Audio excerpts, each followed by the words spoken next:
ನನಗೆ ಸಮುದ್ರದ ಮೀನಂದರೆ ತುಂಬ ಇಷ್ಟ. ಆದರೆ ಮಾರ್ಕೆಟಿಗೆ ಹೋದಾಗ ಸಮುದ್ರದ ಮೀನು ಇರಲಿಲ್ಲ.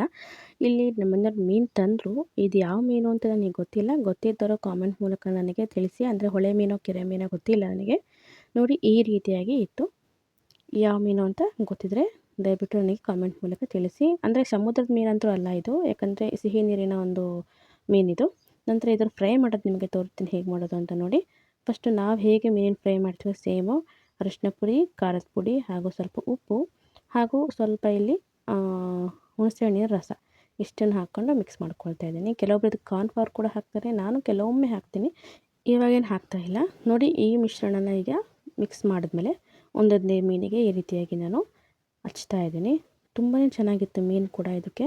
ಅಂದರೆ ಫ್ಯಾಟ್ ತುಂಬ ಜಾಸ್ತಿ ಇತ್ತು. ಅಂದರೆ ಒಂಥರ ಫ್ರೈ ಮಾಡಿದ್ರೆ ಎಣ್ಣೆ ಎಲ್ಲ ಬಿಟ್ಕೊಳ್ತಾ ಇತ್ತು. ಚರ್ಬಿ ಅಂತಿರಲ್ಲ ಅದು ಜಾಸ್ತಿ ಇತ್ತು ಮೀನಿಗೆ. ಯಾವ ಮೀನು ಅಂತ ಗೊತ್ತಾಗಿಲ್ಲ. ನಾವು ಒಂಥರ ಬೇರೆ ಮೀನು ಇರುತ್ತಲ್ಲ, ನಮ್ಮ ಮೀನು ಒಂದೊಂದ್ಸರಿ ಇದೇ ಥರ ಕಾಣುತ್ತೆ ನೋಡೋಕ್ಕೆ. ಅದು ಟೇಸ್ಟ್ ನೋಡಿದ್ರೆ ಗೊತ್ತಾಗ್ಬಿಡುತ್ತೆ. ನೋಡಿ ಈ ರೀತಿಯಾಗಿ ಮಸಾಲೆ ಹಚ್ಚಿದ್ಮೇಲೆ ಇದನ್ನು ಒಂದು 20ರಿಂದ 25 ನಿಮಿಷ ಇದನ್ನು ನಾನು ಚೆನ್ನಾಗಿ ಮ್ಯಾರಿನೇಟ್ ಆಗೋಕ್ಕೆ ಬಿಡ್ತೀನಿ. ನಂತರದಲ್ಲಿ ಫ್ರೈ ಮಾಡ್ತೀನಿ.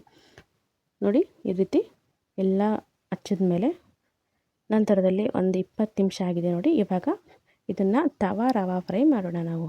ನೋಡಿ ಒಂದು ಪ್ಯಾನಿಗೆ ನಾನು ಎಣ್ಣೆ ಹಾಕ್ಕೊಂಡಿದ್ದೀನಿ. ಎಣ್ಣೆ ಸ್ವಲ್ಪ ಬಿಸಿ ಆದಮೇಲೆ ಚಿರೋಟಿ ರವೆ ತೊಗೊಂಡಿದ್ದೀನಿ. ಸಣ್ಣ ರವೆ ಬರುತ್ತಲ್ಲ ಆ ರವೆ ತೊಗೊಂಡಿದ್ದೀನಿ. ಈಗ ನಾವು ಮಸಾಲೆ ಹಚ್ಚಿಟ್ಟಿರುವಂಥ ಮೀನನ್ನು ರವೆಯಲ್ಲಿ ಉಳ್ಳಾಡಿಸ್ಬಿಟ್ಟು ಈ ರೀತಿಯಾಗಿ ಎಣ್ಣೆಯಲ್ಲಿ ಅಂದರೆ ತವಾದಲ್ಲಿ ಇದನ್ನು ಫ್ರೈ ಮಾಡೋದು ನೋಡಿ. ಮತ್ತು ತುಂಬಾ ಬೇಗ ಫ್ರೈ ಆಯ್ತು ಇದು ಮೀನು. ನಮ್ಮ ಸಮುದ್ರದ ಮೀನೆಲ್ಲ ಸ್ವಲ್ಪ ಟೈಮ್ ಹಿಡಿಯುತ್ತೆ ಫ್ರೈ ಆಗೋಕ್ಕೆ. ಇದು ಬೇಗನೆ ರೆಡಿ ಆಯಿತು. ತುಂಬ ತೆಳ್ಳಗಿದೆ ನೋಡಿ. ಈ ರೀತಿಯಾಗಿ ನಾನು ಫ್ರೈ ಮಾಡ್ಕೊಂಡಿದ್ದೀನಿ. ನೀವು ಯಾವೆಲ್ಲ ಮೀನನ್ನು ತಿಂತೀರಾ, ಯಾವೆಲ್ಲ ಮೀನು ಇಷ್ಟ ನಿಮಗೆ ಅಂತ ನನಗೆ ಕಾಮೆಂಟ್ ಮೂಲಕ ತಿಳಿಸಿ. ಹಾಗೂ ತುಂಬ ವೀಡಿಯೋಗಳನ್ನು ಹಾಕಿದ್ದೀನಿ. ತುಂಬ ಚೆನ್ನಾಗಿ ಕೂಡ ಸಪೋರ್ಟ್ ಮಾಡ್ತಾಯಿದ್ದೀರಾ. ಹೀಗೆ ನಿಮ್ಮ ಸಪೋರ್ಟ್ ಇರಲಿ ಅಂತ ಆಶಿಸ್ತೀನಿ. ಹಾಗೂ ಯಾರೆಲ್ಲ ಯೂಟ್ಯೂಬಲ್ಲಿ ನೋಡ್ತೀರಾ ದಯವಿಟ್ಟು ಸಬ್ಸ್ಕ್ರೈಬ್ ಮಾಡಿಕೊಳ್ಳಿ. ಫೇಸ್ಬುಕ್ಕಲ್ಲಿ ನೋಡ್ತಿರೋರು ದಯವಿಟ್ಟು ಫಾಲೋ ಮಾಡ್ಕೊಳ್ಳಿ. ನೋಡಿ ಒಂದು ಸ್ವಲ್ಪ ಹೊತ್ತಾದಮೇಲೆ ಈ ರೀತಿಯಾಗಿ ಇದನ್ನು ಮಗಚಿ ಹಾಕ್ತಾಯಿದ್ದೀನಿ. ಇದು ಮತ್ತು ಜಾಸ್ತಿ ಎಣ್ಣೆ ಕೂಡ ನಾನು ಹಾಕಿಲ್ಲ. ಸ್ಟಾರ್ಟಿಂಗ್ ಏನು ಎಣ್ಣೆ ಹಾಕ್ತೆ ಅಷ್ಟೇ ಹಾಕಿದ್ದೀನಿ. ಮತ್ತು ಇದೇ ಎಣ್ಣೆ ಬಿಟ್ಕೊಳ್ತಾ ಇತ್ತು ಮಧ್ಯದಲ್ಲಿ. ನಾನು ಹೇಳಿದ್ನಲ್ಲ ಚರ್ಬಿಯಲ್ಲಿ ಸ್ವಲ್ಪ ಎಣ್ಣೆ ಬಿಟ್ಕೊಳ್ತಾ ಇತ್ತು. ಆದ್ದರಿಂದ ನಾನು ಎಣ್ಣೆ ಸ್ವಲ್ಪ ಕಡಿಮೆನೇ ಹಾಕಿದ್ದೀನಿ.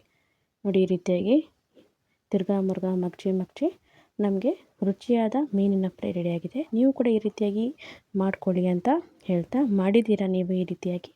ನೀವು ಯಾವೆಲ್ಲ ಮೀನನ್ನ ಈ ರೀತಿ ಫ್ರೈ ಮಾಡ್ತೀರಾ, ಅಥವಾ ತವಾ ಫ್ರೈ ಮಾಡ್ತಿರೋ ಅಥವಾ ಡೀಪ್ ಫ್ರೈ ಮಾಡ್ತಿರೋ ಅಥವಾ ರವಾ ಫ್ರೈ ಮಾಡ್ತಿರೋ ಅಂತ ಕಾಮೆಂಟ್ ಮೂಲಕ ತಿಳಿಸಿ. ಇವಾಗ ನೋಡಿ ಸಿಂಪಲ್ಲಾಗಿ ನಮಗೆ ಮೀನಿನ ಫ್ರೈ ರೆಡಿಯಾಗಿತ್ತು. ನಮ್ಮ ಚಾನಲ್ ನೋಡಿದ್ದಕ್ಕೆ ತಮ್ಮೆಲ್ಲರಿಗೂ ತುಂಬ ಹೃದಯದ ಧನ್ಯವಾದಗಳು.